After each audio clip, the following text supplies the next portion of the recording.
No matter how strong an elephant is, if you're an ant, if you hide yourself well, an elephant cannot kill you. The problem is not the problem. How you think about the problem is the problem. Our conventional notions of disadvantage and advantage aren't accurate.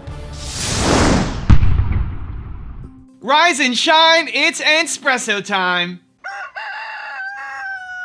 I wake up every morning. Espresso keep me going. I wake up every morning.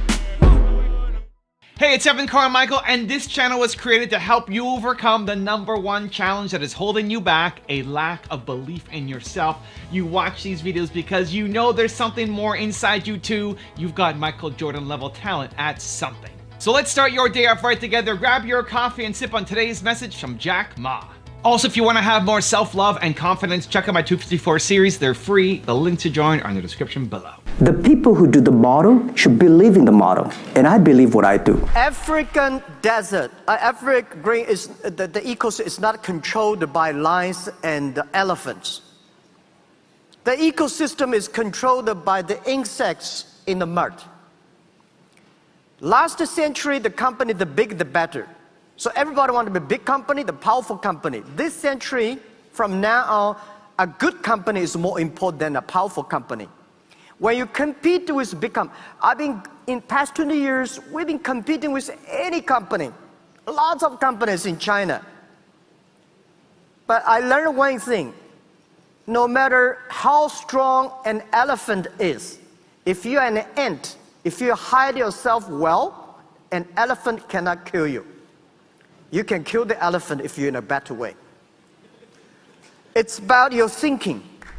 How you think about the problem is the problem. Most people are locked into losing thinking, finding all the reasons why you won't win. If you're the ant, think about how you can kill the elephant. If you're the elephant, think about how you can kill the ant. The problem is not the problem. How you think about the problem is the problem. So I used to think that introverts couldn't win. I used to think that to be a good speaker, to have a YouTube channel, to be an entrepreneur, that introverts can't win.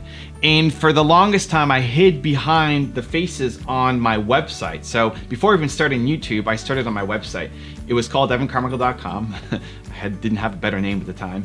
And I profiled different successful entrepreneurs. Basically what I do on YouTube, but on my website, because I wanted to share the stories. Modeling success saved my business, and I wanted to make it easier for other people to be able to get success on their own as well. So learn who's done it, apply those strategies, make it work for you, and let's go. And so I always hid behind the faces. I remember my first banner, I had Howard Hughes, a big Howard Hughes, Oprah Winfrey, and a couple other people. And people kept asking me, well, where's Evan Carmichael? You know, the website's off your name, you're putting this together, what's your story? And I thought, well, who cares about my story? I mean, sure, I built and sold my first business, but it's nothing compared to Howard Hughes and Oprah Winfrey, these people who've done great things. And it kept coming up over and over and over again. Translate that to my YouTube channel, Evan Carmichael was still the #1 requested top 10. And when I first started doing top 10s, we did Kanye West, shout out to Kanye there on the wall, and then a bunch of other people kept asking for mine. I'm like, well, what do you want mine? You mean, again, what have I done compared to Kanye West? And I always hid behind the fact that I was an introvert. And so I don't want to share my story, nobody's interested, I'm shy, I'm the wallflower, I don't go off and try to make myself the center of attention, I don't like, hanging out with people. And so I had this story that introverts can't win. It wasn't until I reframed it and thought, you know what, introverts can win in communications because we're better listeners. I'm a great listener. As much as you might think I love talking and making these videos and seeing the speeches that I do, what I love doing more than that is listening. And I think that's how you win as an introvert, because it's not about you just sharing, talk, look at me. You're trying to help. And I've met some amazing introverts who are on a huge mission and want to have a big impact and have to fight with themselves to get out of their comfort zone and have the spotlight on them instead of just being behind the scenes. But they're all great listeners. They become great communicators because they're great listeners. And so the problem wasn't that I'm an introvert. The problem is how I thought about the problem of being an introvert.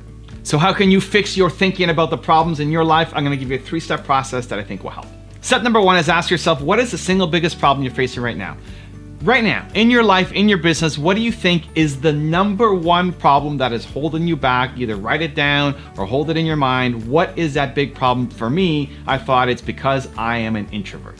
What's yours? The second thing is, how will you change your thinking? So you have that problem. Guess what? Lots of people have that same problem and are off crushing it. The only reason why you're not is the story that you're telling yourself. And so what is the change in thinking that you want to make? So for me, is that being an introvert, I can win because I'll be a better listener, and that's how I'll leverage being an introvert to be a good communicator. How are you going to change your thinking? And then step number 3 is have play bigger triggers. Play bigger triggers is a term I came up with to describe things that are in your environment that make you play bigger. So putting this on makes me play bigger. Having the Doritos here, damn the Doritos, makes me play bigger. The people behind me, right? Kanye over there and all these people makes me play bigger. The awards down there and the neck brace on the cabinet and the videos that I make, they're all play bigger triggers. What it means is you set something up once and then it reminds you consistently every day that you're supposed to be playing at a higher level. So that change that you want to make, you have the problem that you have the change that you want to make.